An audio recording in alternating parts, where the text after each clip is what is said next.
A sermon for Sunday, the 9th of August. Those of us who are able to gather in church are again being united in the sharing of bread in remembrance of Him.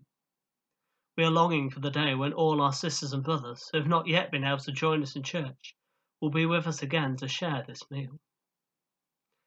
I wonder how it felt when we returned to being able to receive communion, at least in one kind. Did it feel something like what we hear described in our reading from the first book of Kings? Had we been wandering in a desert, searching for something to eat and drink to sustain us? This story is a prelude to Elijah's greatest triumph, his defeat of the prophets of Baal. The sustaining cakes of bread give Elijah the strength he needs to carry on, to be faithful to his God in the face of opposition. Perhaps the temporary absence of communion has caused you to think about the nature of the Eucharist and what is going on when we share bread and wine together. I suspect, as with many things in church, there's a spectrum of belief across our churches. Perhaps it would be helpful to rehearse some of the ways of thinking about the Eucharist. As a memorial, we do this to share at the table of the Last Supper, to share as Jesus' disciples did at what we might call the First Eucharist. Do this in remembrance of me. We might think that by sharing this, we literally remember.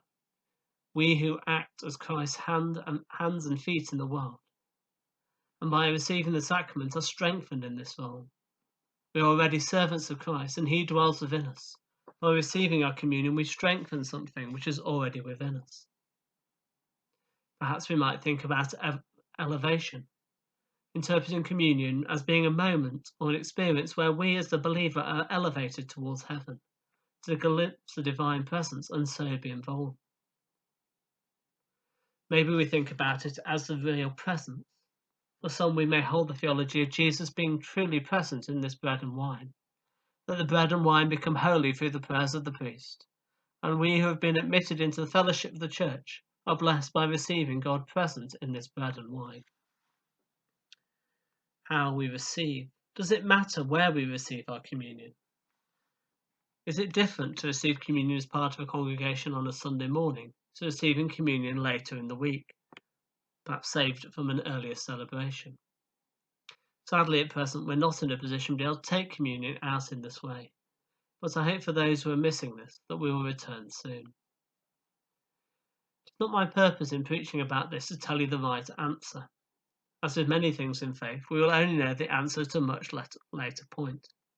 Great indeed is the mystery of faith. Perhaps we don't often think about what is going on at the Eucharist, and maybe the temporary suspension gives us a moment to collect our thoughts. If I may at this point become a little self-indulgent and think a little bit about where I come from when thinking about the Eucharist. I'd also be interested to hear where you come from too. For me, the taking of the bread and wine week by week, or even daily, is key to how I understand worshipping God. By standing at the altar in prayer and celebrating Christ's presence amongst His people, we recall that God was made incarnate and lived amongst us.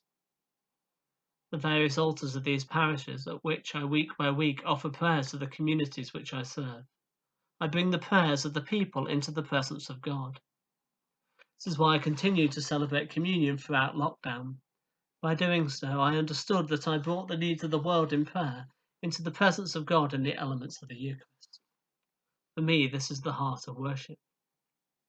By reserving the sacrament and the aumbry at Fordham, I remember God's continuing presence in the church, as well as incorporating into the family of the church those who receive communion at home for whatever reason. I made the decision when we were told to lock the doors of the church, to empty the aumbry and to leave it open. How could we keep God's presence under lock and key? In my mind, if the church door was locked, then it made no sense to keep the sacrament within the church. It was a joyful moment when we reopened the doors of private prayer, and I again reserved the sacrament in the aumbry at Fordham. God was back in the building, the doors no longer locked. The joy of communion is that it is a place where all are united with one another in fellowship, united with countless Christians around the world sharing the same meal, united with saints and angels throughout the ages. That wonderful and rich diversity, sinners and saints, rich and poor, black and white, male and female, chapel and church. The danger is that we raise the bar too high and start to exclude. For me, the Eucharist is the heart of inclusion of the love of God.